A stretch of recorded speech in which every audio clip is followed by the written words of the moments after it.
La taberna del Club de los Viernes, por Roberto Granda. Muy buenas a todos, amigos de las ondas, y bienvenidos una semana más a la taberna del Club de los Viernes en Onda Layetana. Soy Roberto Granda y están ustedes invitados a unos tragos.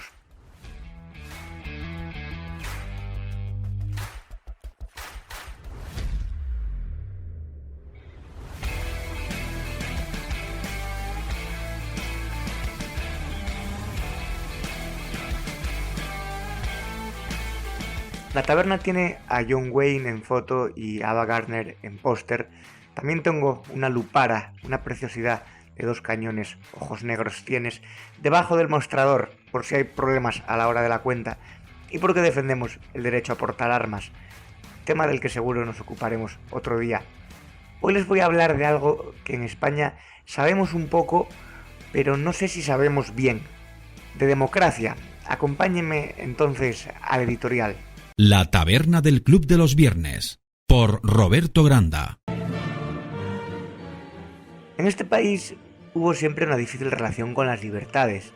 Nuestra actual democracia es joven e imperfecta, y los que la quieren demoler están dentro de la propia democracia, como un parásito que habita un cuerpo con el único fin de alimentarse de él para luego dejarlo famélico y enfermo.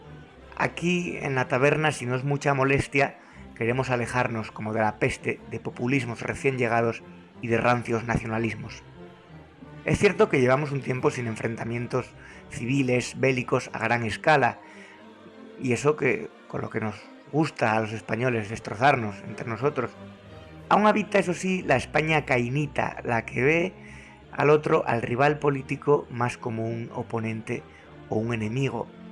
No sabemos si hay un déficit democrático o es que la democracia realmente no ha sido asimilada con todo lo que ello implica. Por ejemplo, casos como el de La Manada, con todo un tropel de descerebradas pidiendo la cabeza de jueces, la verdad abochornan a los que defendemos un Estado de Derecho moderno. También hemos asistido a violencia en actos políticos por parte de descontrolados que se dicen antifascistas. ¡Qué necia paradoja! El acoso a periodistas, incluso agresiones a profesionales, indican que existe una falta de respeto por la libertad de información, y una sociedad que no valora la libertad de prensa es una sociedad indecente. También hay una ciudadanía que no suele tomar muy bien los resultados electorales adversos, y si encima actúan como masa dispuesta a ser pastoreada por líderes ambiciosos, irresponsables, pues tenemos a un montón de gente desocupada rodeando un parlamento. Personas que, aparte de venir de serie con las culatas flojas, yo creo que el hecho de estar agrupadas en jauría iracunda les deja la almendra como un tío vivo lleno de enanos borrachos con pistolas de balines. Tal es el espectáculo. Te ves desamparado en el mundo y buscas el calor del establo, que decía Nietzsche. Querer reventar una toma de posesión o protestar por el resultado de unas urnas legítimas es un poco como cabrearse por la salida del sol. Me recuerdan al cabo Gutiérrez, interpretado por José Sazatornil, el entrañable Saza, disparándole al cielo al grito de «Me cago en el misterio» en la mítica «Amanece que no es poco». Sobre si hay una falta de cultura democrática en España, voy a charlar con 2 amigos que están aquí conmigo, que además son muy jóvenes pero ya culturalmente talluditos, pues están bien formados y bien informados. Ahora paso a presentárselos en la tertulia. La taberna del Club de los Viernes, por Roberto Granda. Ya estoy dentro de la taberna con 2 amigos con los que intercambiar impresiones. La semana pasada ya estuvo por aquí y le ha gustado, claro, con el póster de Ava Gardner y las pintas tan frescas que nos tomamos por estos lares. Muy buenas, Diego de la Llave. Saludos a todos, ¿qué tal estáis? Y me he permitido el lujo de invitar a un nuevo fichaje del Club de los Viernes, que es asturiano como yo, nadie es perfecto. Estudió filosofía y se dedica a la docencia. René Ríos, bienvenido a esta taberna y siéntete como en casa. ¿Qué tal? Muchas gracias. Estaba ya con ganas de venir aquí. Encantado de estar con vosotros. Pues encantados nosotros también. Vamos a empezar analizando, debatiendo un poco esta cuestión del déficit o no democrático que existe en España. Diego, en términos generales, y luego vamos a lo concreto, ¿hay una falta de cultura democrática en España, actual e histórica? ¿Sí, no y por qué? Históricamente yo creo que en relación con los países de nuestro entorno se puede decir que sí, pero tampoco es tan exagerado como la gente cree. Si nos fijamos en el siglo XIX, el Estado liberal parlamentario es difícil de cuajar, ¿no?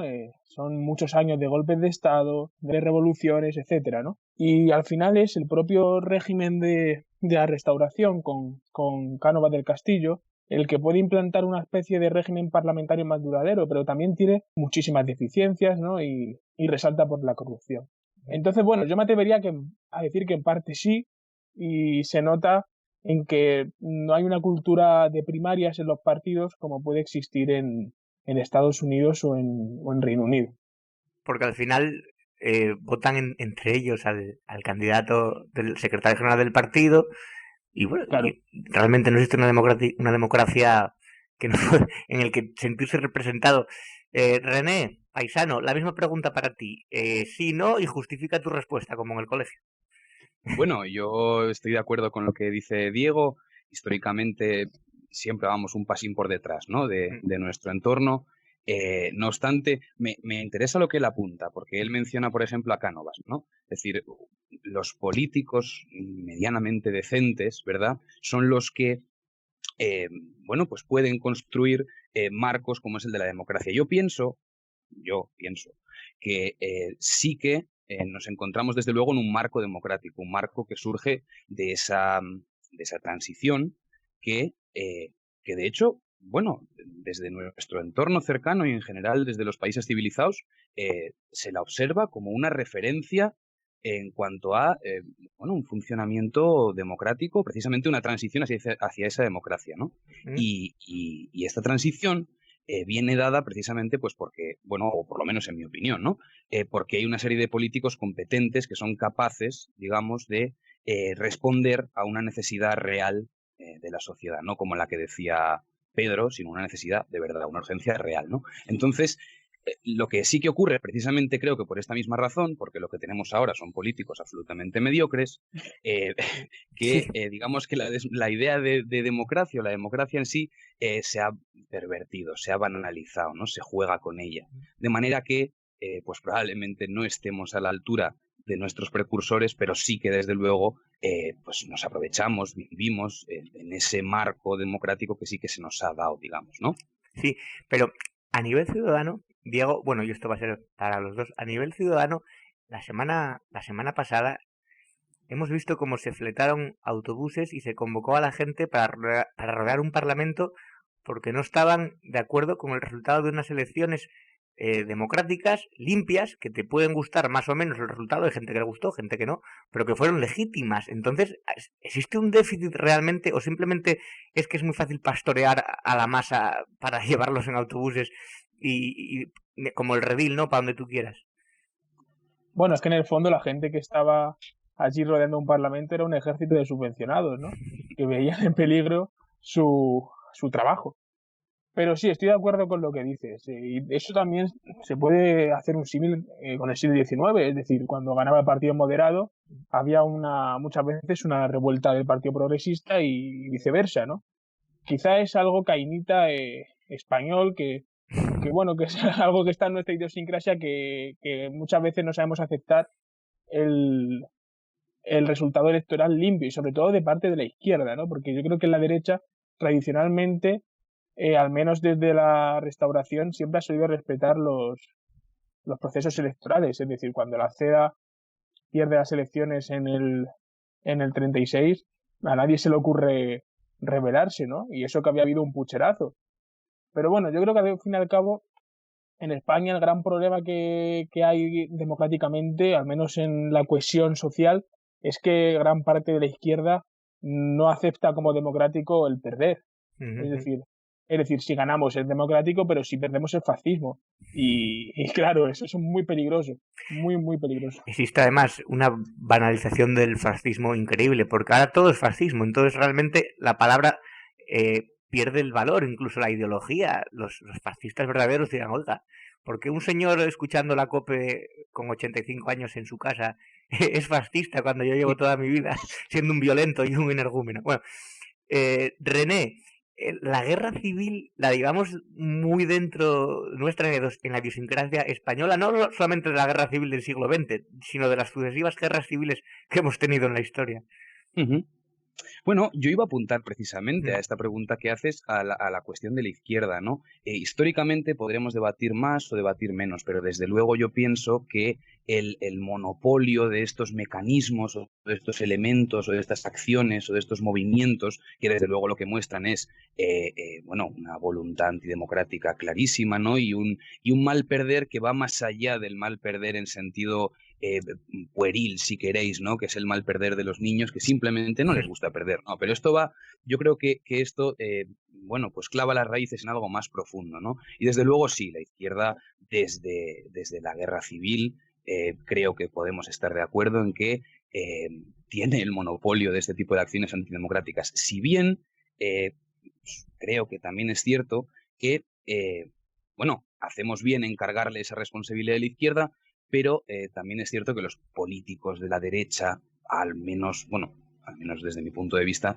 tampoco han estado a la altura en muchos momentos y en muchas circunstancias, y también han tomado caminos bueno, en ese sentido un poco antidemocráticos, ¿no? Yo estaba pensando hace un rato y me salía una lista larguísima de eventos y de leyes y de reformas y de mecanismos y de movimientos profundamente antidemocráticos, ¿no? Y la mayor parte de ellos se le podían achacar a la izquierda. Buena verdad es, ¿no? Desde luego, desde esa izquierda radical que comienza, supongo que con Zapatero, probablemente antes, quién sabe, ¿no?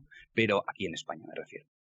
Pero bueno, a la derecha también se le podría achacar algún que otro evento sonado, ¿no? En este sentido, sí.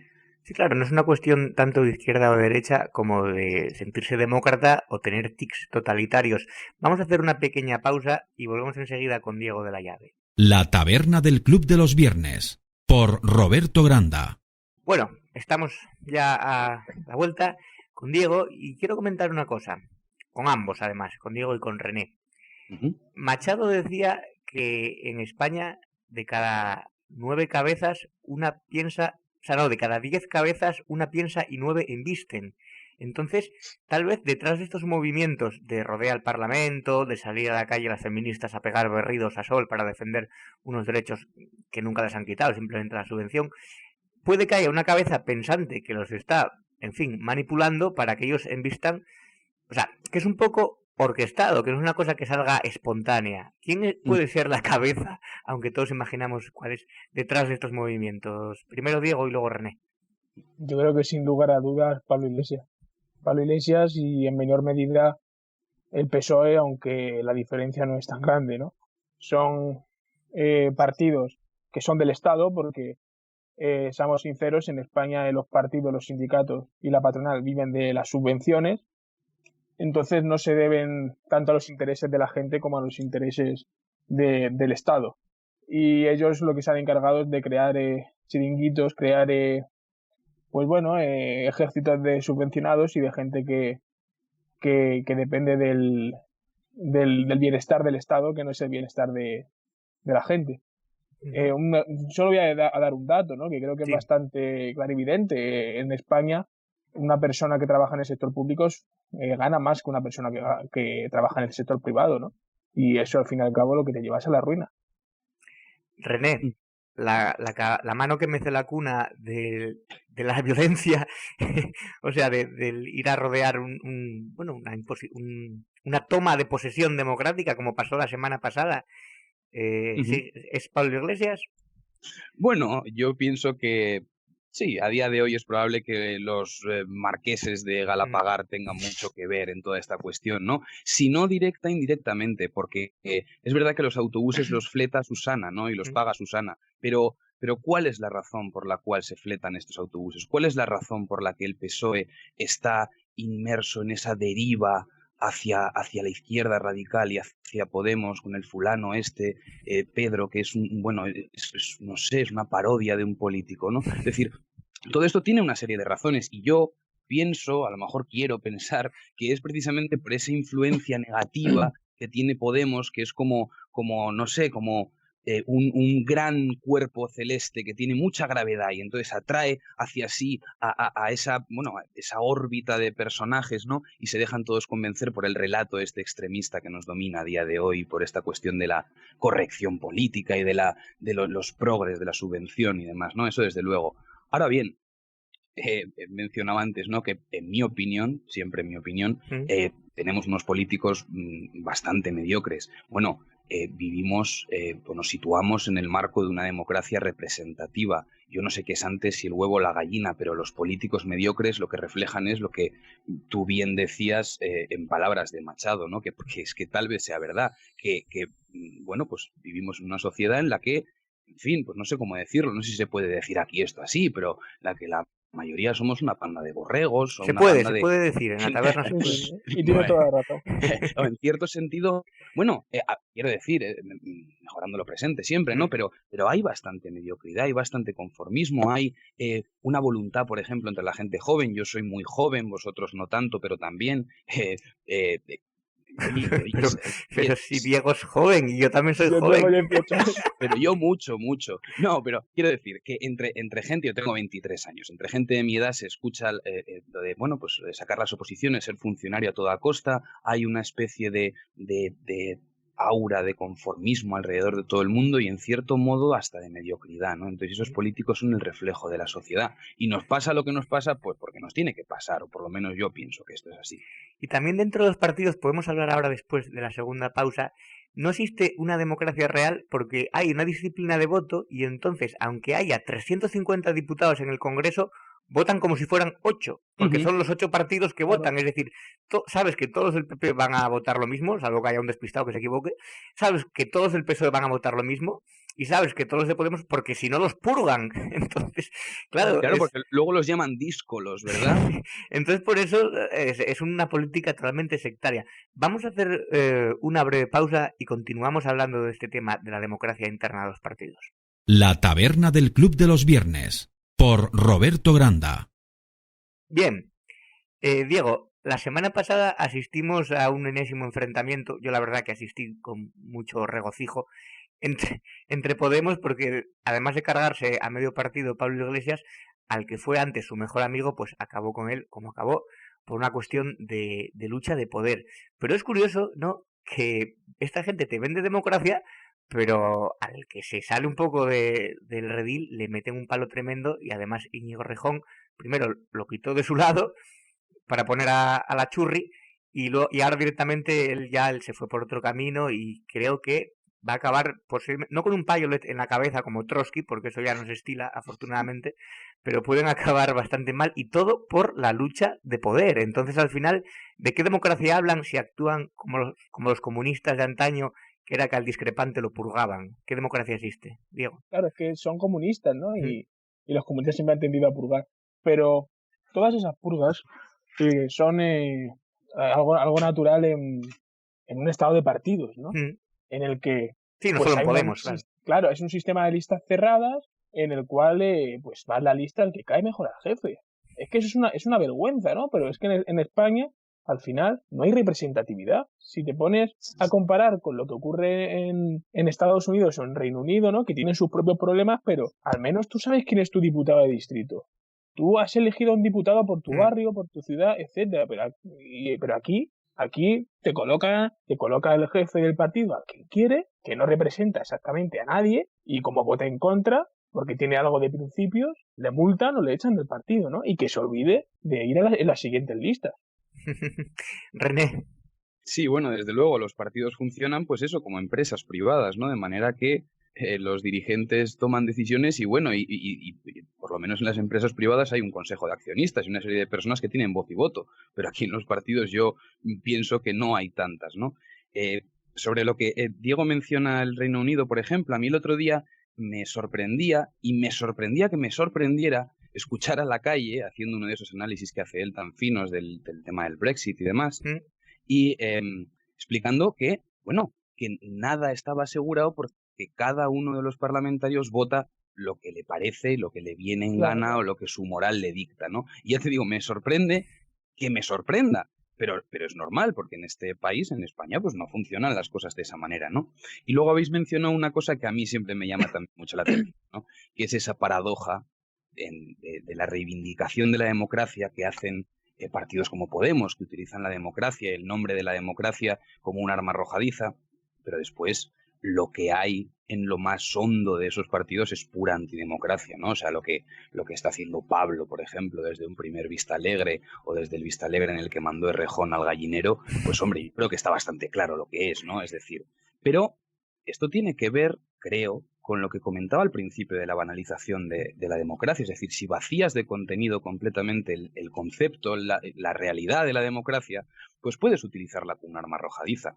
Y efectivamente, decías, Roberto, que se parecen en ese sentido a los comunistas, y yo creo que a toda la izquierda en general, porque parece que están cortados por el mismo patrón, ¿no? Por ese patrón de precisamente de la antidemocracia, de la tiranía, el totalitarismo, ese Sectarios, colectivismo sí. que acaba siendo cortijo y mafia, ¿no? Y son todos iguales realmente. Y yo creo que a día de hoy, lamentablemente, lo vemos casi más que nunca, ¿no? Es decir, De hecho, yo creo que una de las razones de que el ejército, podríamos llamarlo republicano, perdiera la guerra civil es que mientras el ejército franquista era coaccionado, disciplinado, leal, cerraban filas en torno a un líder, un general y ya está, el ejército republicano, en vez de hacer la guerra a los franquistas, se la hacían entre ellos. Es decir, sí, sí. estaban las distintas secciones, los anarquistas, los comunistas, los socialistas, los republicanos, los nacionalistas, se mataban entre ellos en vez de... Entonces, esa falta de cohesión, esa falta de disciplina interna hizo que perdieran la guerra, evidentemente, por eso. Es una visión que yo tengo. Vamos a ir despidiéndonos, pero os dejo que tengáis un cierre si queréis. Hablando del concepto de cultura democrática en España, de déficit democrático, y cómo vosotros creéis que se podría impulsar en que la gente adquiriera conciencia democrática, Diego. Bueno, yo pienso que en España y en la mayor parte de Europa se deben hacer unas reformas en un sentido de mayor democracia representativa, tal como la veían, por ejemplo, los padres fundadores de los Estados Unidos. Es decir, ir hacia un sistema electoral mayoritario nominal por distritos. Si es una república, que haya total separación de poderes, a ser posible. Si es una monarquía, que se vaya a una monarquía parlamentaria con representatividad total. Y aparte de eso, que bueno, que los partidos dejen de cobrar del Estado. Es importantísimo porque así se va a ir a buscar al votante. Porque cuando tú necesitas vivir de la cuota de los afiliados, vas a intentar, salvo en excepciones, ¿no? Porque el mundo no es perfecto, vas a intentar buscar a ese votante, ¿no? Porque, por ejemplo, en un partido de derechas puede ser el típico liberal conservador. Es decir, que Rajoy lo que hizo en 2011, incumpliendo totalmente su programa, en un sistema en el cual el partido no vive del Estado, seguramente no se hubiese podido dar, porque sabe perfectamente que no hubiese tenido futuro en ese partido. René. Bueno, yo lo que acaba de decir Diego no le quito una coma. Por mi parte, podría volver a incidir en esa cuestión de que, hay ciertos déficits democráticos eventuales, ¿no? Contingentes, si queréis, pero yo sí que pienso que vivimos efectivamente en un marco democrático bien construido y además no estoy, por esa misma razón, en absoluto de acuerdo con esa alarma social que se intenta provocar desde partidos, volvemos otra vez, como Podemos, sobre la cuestión de que, pues eso, hay un déficit democrático en este país, que España es, pues un poco menos que vivir en el infierno, ¿no? Es decir, ¿cómo luchamos mejor dicho, cómo tratamos de conseguir que esa cultura democrática avance aún más en este país y cómo nos encargamos de las tareas que en ese sentido todavía quedan por hacer? Bueno, yo, desde el punto de vista de la persona individual, de la persona que está en su casa, supongo que precisamente, pues eso, luchando contra esos eventos, esas leyes, esos movimientos, esas historias que que son antidemocráticas, ¿no? Es decir, y que precisamente se escudan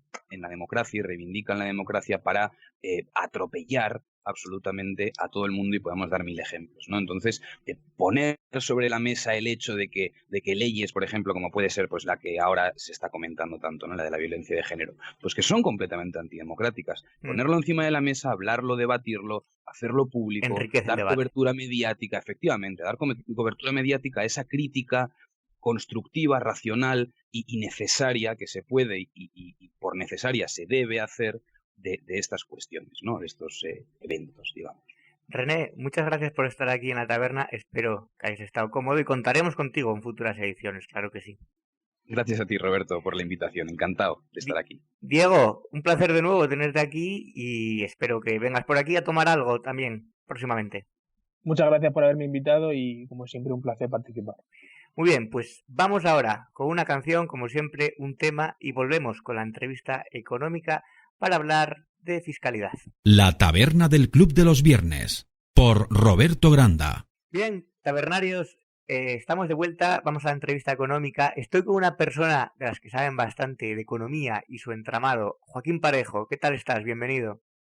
Hola Roberto, muchas gracias. Muy bien. En primer lugar, darte la enhorabuena por este maravilloso programa y en segundo lugar, pues muchísimas gracias por invitarme para poder dar mi opinión. Espero que... ¿Cómo que llevas las oposiciones, Joaquín? Pues yo estoy opositando para registros de la propiedad o a notarías, porque las oposiciones son muy parecidas.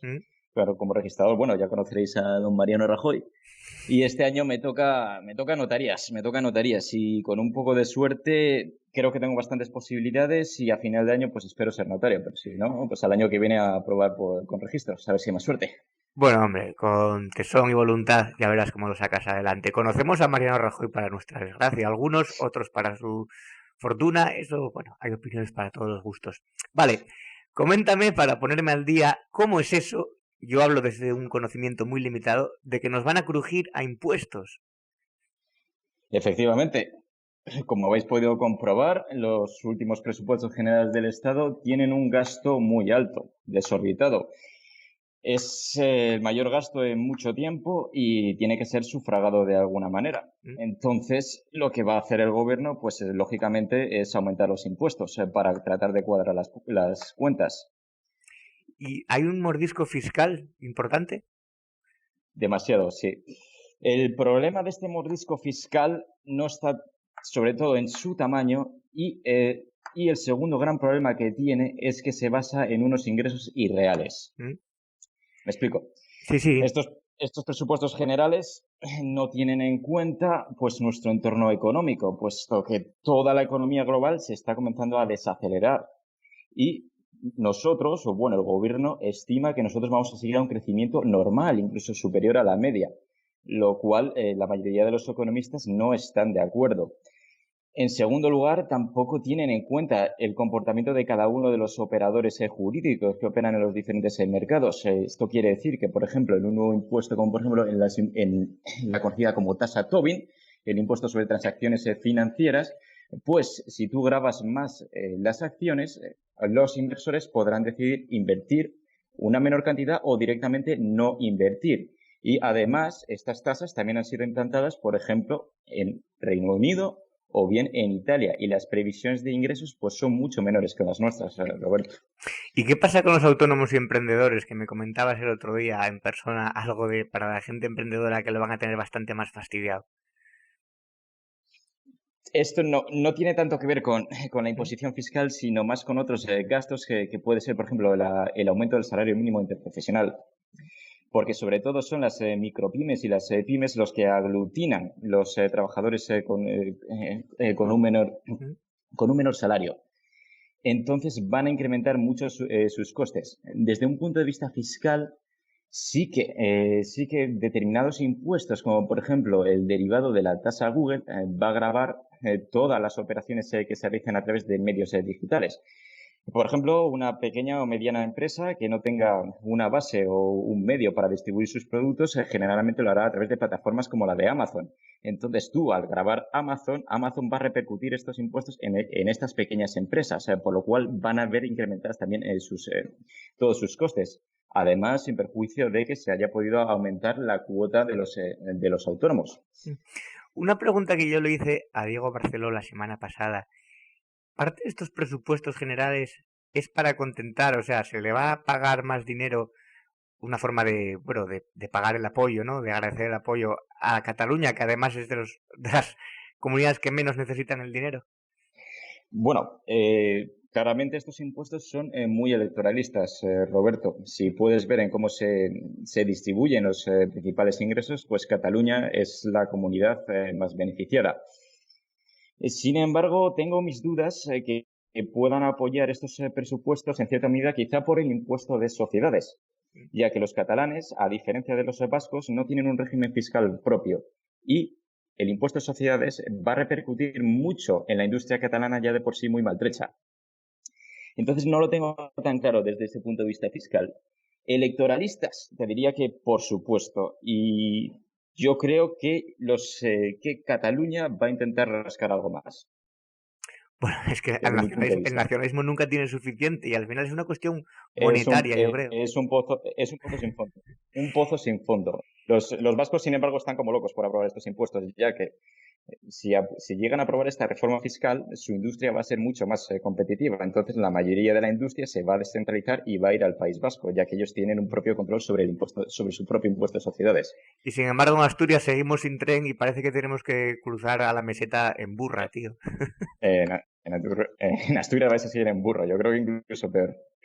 Es increíble. ¿Y cómo es en burro y en bable. Sí.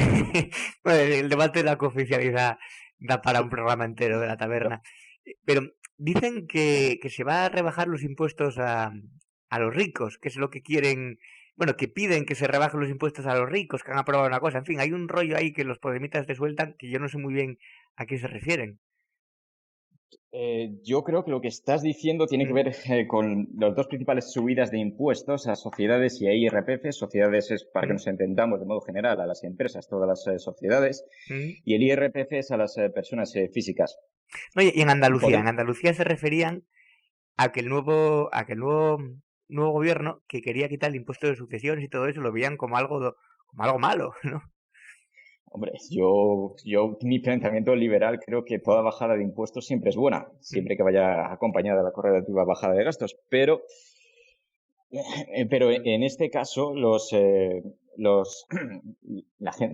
todos estos argumentos de izquierdas siempre tienden a señalar que las grandes empresas y como las grandes fortunas pagan menos impuestos y por eso se han subido sociedades e IRPF, lo cual me parece un argumento, especialmente para el impuesto de sociedades, es un argumento muy tramposo, porque lo que hacen con las empresas, señalar que sobre toda la renta, ellos señalan sobre toda la renta global. Están calculando un tipo medio, señalan del 6%, y eso es francamente mentira, porque si las empresas no pagaran, estaríamos siendo invadidos constantemente por empresas e inversión extranjera, y no es así, se la está llevando toda Irlanda y en este caso Portugal. Otra, por cierto, esto da para otro debate, la mentira sobre el mercado económico de Portugal, que no es tanto. Pero bueno, y sobre el IRPF, también es bajo la justificación, porque evidentemente no es una medida recaudatoria, se ha subido el IRPF a las rentas más altas, tanto la base imponible general como la base imponible del ahorro, buscando que las rentas de más de 140.000 euros tributen un poco más, o sea, tiene un fin confiscatorio. Además, señalar que Pablo Iglesias justamente está por el grupo por debajo, ahí, 120.000 euros, que lo había comprado este día. Lo comprobaste para eso. No es rico, no es de los nuevos ricos. No es rico, pero bueno, pero tiene otras aficiones. Tiene otras aficiones, pero bueno, se ha quedado ahí al límite. Purgar a los de su propio partido y tal, en fin. Que los que paguen impuestos, a los ricos, y los ricos son los que ganan más que yo. Pues, Joaquín, muchas gracias por estar aquí en la taberna. Ya te volveré a llamar para próximas ediciones para que te tomes algo sin alcohol. Muchísimas gracias, ya sabes, es una curious para mí. Muchísimas gracias, Roberto, por tu atención y por invitarme. Vale, hasta la próxima. Y nosotros hacemos una pequeña pausa y volvemos con las recomendaciones culturales. La taberna del Club de los Viernes, por Roberto Granda. La taberna ya va a cerrar. Se han ido los parroquianos a seguir con sus rondas a otros lugares donde acepten su discurso liberal. Esta es la sección final, la de las recomendaciones culturales. Pero esta semana más que recomendar, planteo unos interrogantes. Los lanzo para el que quiera recoger el guante, como un mensaje en una botella, atrapado pero libre en la incierta red de redes, la de Internet. A los escritores y aficionados, a los que están iniciando una novela, cómo responder a todos los retos que se plantean, ¿verdad? Esta parte cultural va para ellos, o para nosotros. Yo empecé hace poco a sumergirme en la mía, en la que espero sea mi primera novela, a tomármelo un poco más en serio, trabajando para que vaya creciendo en estructura y contenido. Pero qué difícil es conciliar, ¿no les parece? Ojalá poder dedicarse 8 horas o más únicamente a escribir, como si fuera un horario de oficina, como hacen algunos profesionales. Estoy construyendo la casa por los cimientos. Solo tengo 23 folios escritos, pero una idea aproximada de cómo quiero que sea el siguiente par de centenares. Y ahí están las preguntas. ¿Qué hacemos los que queremos perder la virginidad literaria con la primera obra? ¿Tratamos de emular a nuestros referentes o buscamos una voz propia? A mí, claro, me gustaría que mi libro tuviera la fuerza canina y directa de un James Ellroy, Don Winslow o John Connolly, aderezado con la mirada social crítica de Rafael Chirves, por pedir que no falte. Además, todo ello con mi propia experiencia y manera de entender la literatura. Hay que mimetizarse con la ciudad que uno conoce, como hace Paul Auster con Nueva York, Juan Marcé con Barcelona. Hay que vivir y beber hasta la desesperación y la locura, hasta la muerte de la mariposa, como Scott y Zelda Fitzgerald. Uno escribe sobre lo que ha leído, sobre lo que conoce, sobre lo que imagina, sobre todo a la vez, sobre lo que intuye, lo que sueña o tal vez sobre lo que le falta. Se escribe a lo que se pierde o a lo que se puede perder.